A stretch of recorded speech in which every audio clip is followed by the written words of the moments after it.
On this very floor in January, the whole world witnessed a historic contest for House Speaker. I rise today to serve notice. Mr. Speaker, you are out of compliance with the agreement that allowed you to assume this role. The path forward for the House of Representatives is to either bring you into immediate total compliance or remove you pursuant to a motion to vacate the chair.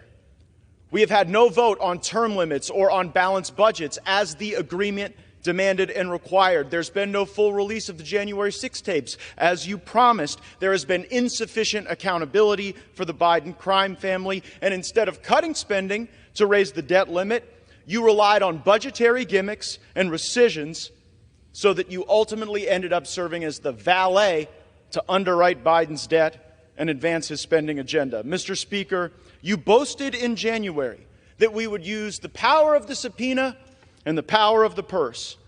But here we are, 8 months later, and we haven't even sent the first subpoena to Hunter Biden. That's how you know that the rushed and somewhat rattled performance you just saw from the Speaker isn't real. At this point, during Democrat control over the House of Representatives, they had already brought in Don Jr. 3 times. And we haven't even sent the first subpoena to Hunter Biden. Power of the subpoena and power of the purse. Only thing the 118th Congress is known for at this point is electing Kevin McCarthy Speaker and underwriting Biden's debt. And unfortunately, there's only one of those things we can remediate at this time.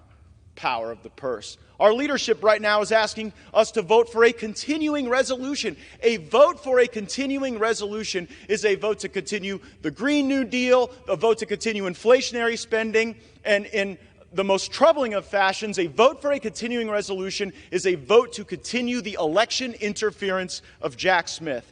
Mr. Speaker, we told you how to use the power of the purse. Individual, single-subject spending bills that would allow us to have specific review, programmatic analysis, and that would allow us to zero out the salaries of the bureaucrats who have broken bad, targeted President Trump, or cut sweetheart deals for Hunter Biden. September 30th is rapidly approaching, and you have not put us in a position to succeed. There is no way to pass all the individual appropriations bills now. And it's not like we didn't know when September 30th was going to show up on the calendar. I must be better, you must be better, and this House must be better, for it is the last best hope for tens of millions of Republicans. We demand real oversight against this weaponized government. Just look at the bribery. If tens of millions of dollars flowing from foreign corrupt people into the bank accounts of the Biden family wasn't enough for actual impeachment, why were we even looking? Joe Biden deserves impeachment for converting the vice presidency into an ATM machine for virtually his entire family.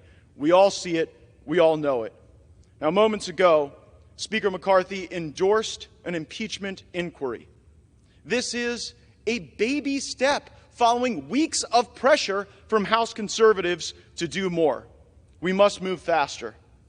Now, I will concede that the votes I have called for will likely fail: term limits, balanced budgets, maybe even impeachment.